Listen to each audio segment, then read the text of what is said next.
Assalamualaikum warahmatullahi wabarakatuh.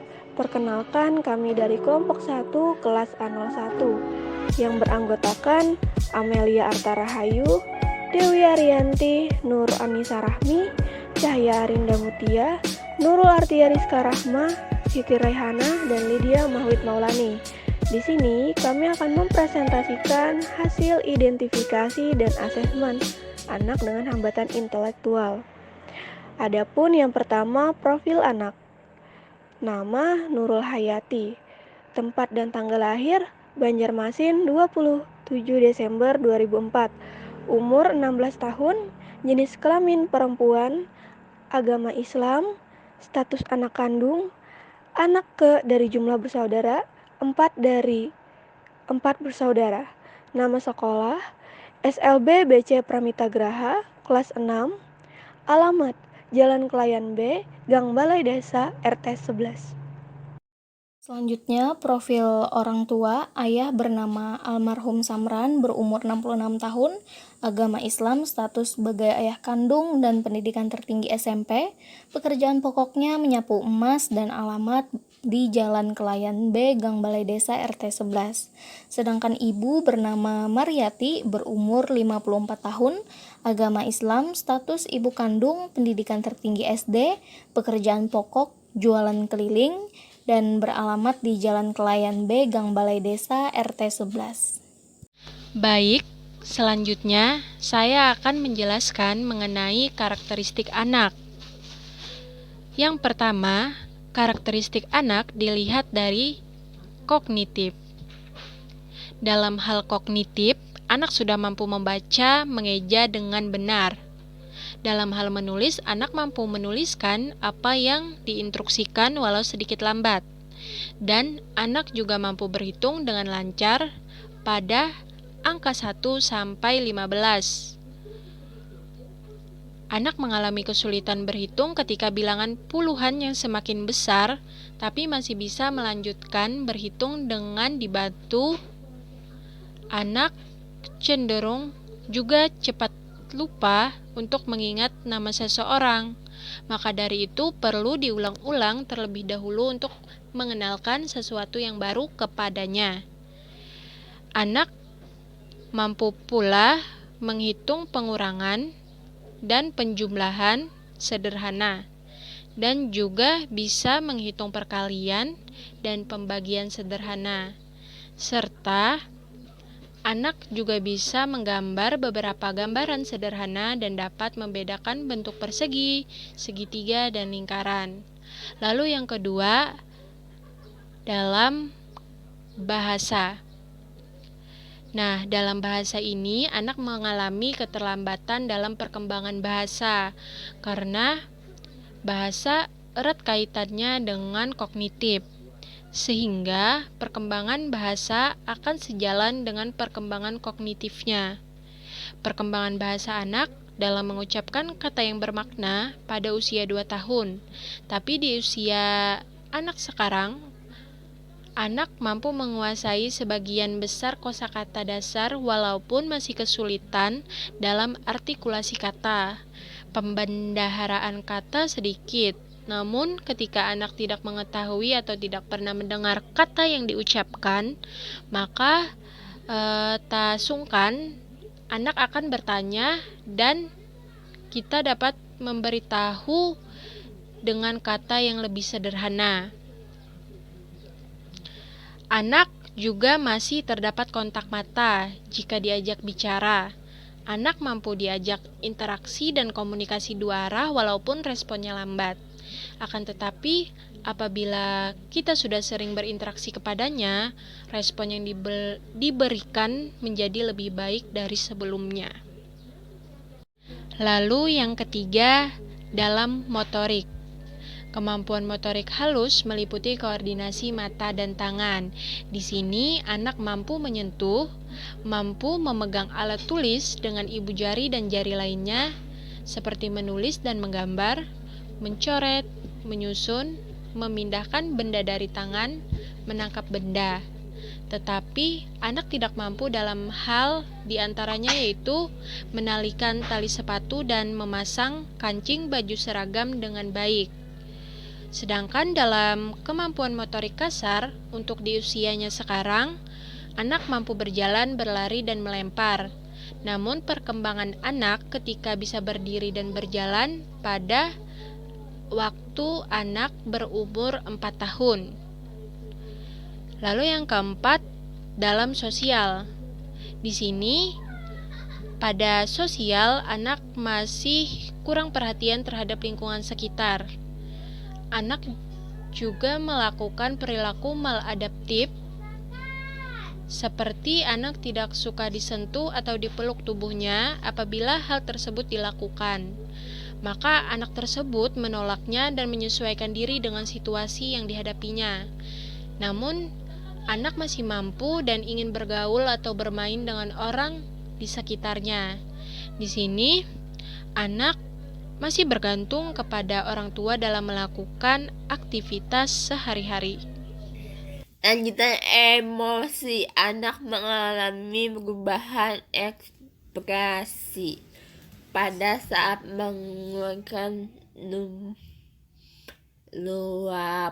luapan emosi. Anak dapat mengekspresikan keinginan tetapi sulit mengungkapkan kekaguman. Anak juga dapat menunjukkan rasa lapar dan haus. Namun anak memiliki rentang perhatian pendek pada ketidak mempunyai dalam memahami dan melaksanakan aturan agama maupun keluarga. Hasil selanjutnya ada hasil kognitif dasar. Yang pertama, kelemahan anak. Anak belum dapat memahami kekalahan jumlah seperti membandingkan volume air atau jumlah apel yang sudah dipotong dan yang utuh. Potensi anak sudah cukup mampu mengelompokkan dan menyusun objek berdasarkan warna, bentuk, ukuran, berat ringan, panjang pendek, dan juga mampu memahami objek yang memiliki fungsi saling berkaitan. Dan yang terakhir ada kebutuhan. Anak perlu diberikan pemahaman materi mengenai perbandingan jumlah suatu benda. Yang selanjutnya yaitu ruang lingkup asesmen bahasa komunikasi. Pada ruang lingkup asesmen bahasa komunikasi, kelemahan anak yaitu anak masih kurang mampu saat diminta untuk memperhatikan saat dibacakan cerita. Anak juga kurang mampu dalam mengingat judul dan latar cerita yang dibacakan, mengingat umurnya, menyebutkan contoh kata sifat, contoh antonim dan sinonim, menyusun kalimat. Anak juga kurang mampu dalam menulis pengalaman dan membuat kalimat dari kata-kata yang sudah ditentukan. Sedangkan untuk potensi yang anak miliki dalam ruang lingkup asesmen bahasa komunikasi, yaitu anak sudah mampu menunjukkan kontak mata saat diajak berkomunikasi. Anak juga mampu merespon saat diajak berkomunikasi. Saat diberikan pertanyaan mengenai cerita yang telah dibacakan, anak mampu menjawab meski dengan sedikit bantuan. Anak juga mampu mengikuti instruksi sederhana. Anak juga mampu menunjuk satu objek yang ditentukan dari beberapa gambar objek. Sehingga kebutuhan belajar anak pada ruang lingkup asesmen bahasa komunikasi yaitu anak perlu dilatih mengenai konsentrasi saat belajar, terutama saat guru menjelaskan. Anak juga perlu dilatih untuk mengingat kembali sesuatu cerita yang telah dibacakan berulang kali. Anak juga memerlukan pemahaman mengenai antonim dan sinonim.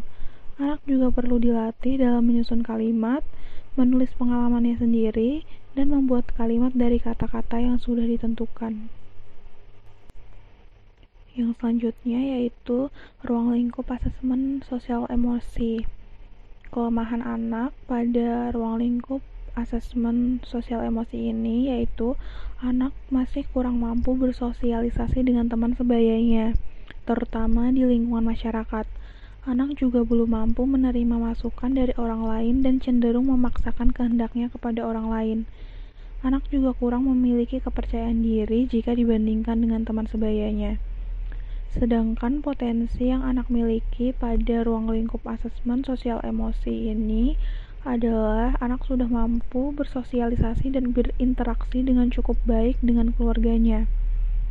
Anak juga beradaptasi dengan cukup baik, mampu mengikuti kegiatan di sekolah, dan berkomunikasi dengan baik dan sopan. Anak juga sudah mampu mengungkapkan perasaannya seperti marah, senang, malu, sedih, terutama kepada keluarganya. Sehingga kebutuhan belajar yang anak perlukan pada ruang lingkup asesmen sosial emosi ini antara lain yaitu anak perlu dilatih pelan-pelan untuk bersosialisasi dengan teman sebayanya, terutama di lingkungan masyarakatnya. Guru bersama orang tua diharapkan mampu meningkatkan kepercayaan diri anak dengan cara memberi pujian secara wajar. Arahkan dan dengarkan anak untuk membuat pilihannya sendiri agar anak tidak memaksakan kehendaknya. Beri masukan pada anak dengan pelan-pelan dan hati-hati sehingga anak menerima dan mengerti. Kemampuan motorik dan perilaku anak. Yang pertama adalah kelemahan. Anak kurang mampu dalam menggambar binatang yang ada di sekitarnya. Juga belum mampu untuk membentuk lilin mainan tanpa cetakan, dan juga kurang mampu dalam berlari dan melompat. Untuk potensinya sendiri, kemampuan anak dalam berdiri, olahraga beregu, melempar, menyusun, membentuk, menulis, dan meronce sudah cukup baik. Untuk kebutuhannya sendiri, anak perlu dilatih untuk menggambar bentuk yang ada di lingkungan sekitarnya. Latihan motorik halus anak untuk membentuk lilin dan dengan berbagai bentuk. Anak juga membutuhkan latihan berlari dan melompat minimal 1 kali seminggu. Kemampuan persepsi. Yang pertama ada kelemahan. Di sini anak kurang mampu untuk mencontohkan dan menunjukkan bagaimana bunyi alat musik, membedakan suara motor dan mobil, serta membedakan suara cepat dan lambat. Untuk potensinya sendiri, kemampuan kesadaran fonologi anak sudah cukup baik, walaupun ada beberapa poin yang masih kurang. Anak juga sudah mampu membedakan suara yang jauh ataupun dekat, volume suara yang keras dan lemah. Anak juga mampu mengingat dan mencontohkan beberapa suara seperti suara hewan, transportasi, dan suara asesor. Anak juga mampu mengikuti perintah lisan yang diberikan oleh asesor. Anak juga memahami dan dapat membedakan objek berdasarkan teksturnya. Kemampuan auditori, pemahaman hubungan keruangan, dan pemahaman mengenai pengenalan objek anak juga sudah cukup baik. Untuk kebutuhannya sendiri, anak perlu dilatih dalam kemampuan daya ingatnya serta kemampuan imitasinya. Baik, materi selanjutnya yaitu hasil asesmen akademik. Saya akan menjelaskan pada poin membaca. Di sini kelemahan anak yaitu anak masih kesulitan ketika harus membaca kalimat yang panjang dan rumit. Ketika membaca, anak masih harus mengeja kalimat secara perlahan. Hal ini menjadikan anak memerlukan waktu yang lebih lama dibandingkan anak-anak pada umumnya untuk membaca sebuah kata atau kalimat. Namun, potensi Nurul di sini dia sanggup membaca dalam waktu yang lama. Anak juga mampu tetap berusaha untuk membaca walaupun mengalami kesulitan dalam prosesnya. Jadi ketika Nurul sedang kurang mood dalam belajar atau membaca, dia tetap berusaha membaca. Walaupun hasilnya ada beberapa kata atau kalimat yang salah, tapi dia berusaha untuk menyelesaikan bacaannya. Lalu ada pun kebutuhannya yaitu anak perlu diajarkan untuk membaca dengan ejaan yang benar dan lancar, agar ketika membaca, Nurul ini tidak lagi terbata-bata dan tidak terlalu memerlukan waktu yang lama. Nah, teman-teman, selanjutnya mengenai hasil asesmen akademik berupa menulis. Dalam kegiatan asesmen, kita akan memperoleh data anak terkait kelemahan, potensi, dan kebutuhan yang diperlukan anak.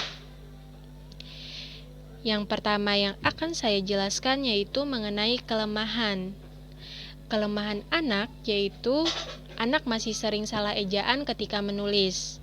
Sebagai contoh, ketika menulis kata sedang yang terdiri dari huruf S, E, D, A, N, G, anak malah menulis kelebihan satu huruf menjadi kata yang terdiri dari huruf S, E, D, A, N, G. Maka kata tersebut kelebihan satu huruf N. Lalu kemudian ketika menulis kata bunga yang terdiri dari huruf B, U, N, G, A, anak malah menulis kekurangan satu huruf menjadi kata buga, di mana kata buga memiliki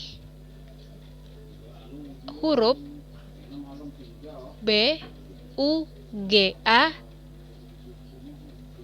Seharusnya kata yang tepat terdiri dari 5 huruf yang dimana huruf tersebut ditambah dengan huruf N tepat sesudah huruf U. Selain itu, anak juga masih belum mampu untuk menulis tegak bersambung. Lalu yang kedua, potensi. Potensi anak yaitu di mana anak sudah mampu menulis semua abjad, angka, simbol, dan bentuk bangun datar. Tulisan anak masih mampu dibaca walaupun masih terbilang terlalu besar dan kurang rapi. Dan yang terakhir, yang ketiga, kebutuhan. Kebutuhan anak yaitu anak butuh diajarkan untuk menulis dengan lebih teliti agar tidak ada lagi huruf yang kelebihan atau tertinggal dalam satu kata. Selain itu, anak juga perlu diajarkan untuk menulis tegak bersambung. Selanjutnya pada kompetensi berhitung. Yang pertama, kelemahan. Anak masih mengalami kesulitan dalam perkalian, pembagian, mengurutkan bilangan, dan membedakan nilai bilangan ratusan, puluhan, dan satuan. Anak juga masih dibantu dalam menyelesaikan masalah penjumlahan dan pengurangan dalam kehidupan sehari-hari. Anak kurang mampu dalam membandingkan bilangan. Anak kesulitan dalam mengukur waktu, panjang, dan masalah yang berkaitan dengan berat dalam kehidupan sehari-hari. Pada aspek bangun datar masih perlu dibantu dalam menyebutkan sisi dan sudut bangun datar. Kemudian potensi anak, di mana anak mampu membilang banyak benda dalam kehidupan sehari-hari. Anak juga mampu mengurutkan, menjumlahkan, dan mengurangi bilangan sederhana. Anak mampu membedakan panjang pendek, berat ringan suatu benda. Anak juga mampu mengelompokkan serta mengurutkan bangun ruang dan bangun datar. Pada kebutuhan, anak masih perlu bimbingan dalam menghitung penjumlahan, pengurangan, pembagian, dan perkalian. Anak juga perlu bimbingan dan latihan untuk mengurutkan dan mengelompokkan nilai bilangan ratusan, puluhan, dan satuan. Anak perlu bimbingan dalam mengenal nilai waktu atau jam, kemudian berat atau kilogram, dan panjang dalam kehidupan sehari-hari. Pada aspek bangun datar, anak masih perlu dibimbing dalam menyebutkan dan mengelompokkan sisi dan sudut suatu bangun datar. Selanjutnya, pada aspek bina diri, yang pertama ada kelemahan. Anak masih mengalami kesulitan untuk merias dirinya sendiri. Anak juga masih kesulitan dalam mengancing pakaian dan ketika harus mencocokkan pakaian yang harus ia kenakan. Dalam hal kebersihan diri, anak masih tidak memiliki inisiatif untuk membersihkan gigi atau gosok gigi. Anak juga kurang mampu dalam melakukan aktivitas di dalam rumah, seperti menyapu lantai, mengepel lantai, mencuci piring, mencuci baju, melipat pakaian, serta menyetrika pakaian. Kemudian untuk potensi anak, di mana anak mampu melakukan keterampilan makan, keterampilan minum, keterampilan menggunakan toilet, anak juga mampu menjaga kebersihan badan, yakni mandi dan cuci tangan secara mandiri. Anak mampu bermobilitas dengan baik dan beraktivitas di sekolah. Anak juga masih mampu memasak menu sederhana seperti telur dan mie instan. Kemudian untuk kebutuhan anak Anak butuh diajarkan pengetahuan mengenai pentingnya menjaga kebersihan mulut dan gigi agar anak dapat memiliki inisiatif untuk menggosok giginya secara rutin. Anak juga perlu diajarkan untuk menjaga penampilan ketika berada di tengah-tengah masyarakat. Nah, itu saja yang dapat kami sampaikan pada presentasi hari ini. Atas perhatiannya kami ucapkan terima kasih. Wassalamualaikum warahmatullahi wabarakatuh. Selamat menunaikan ibadah puasa.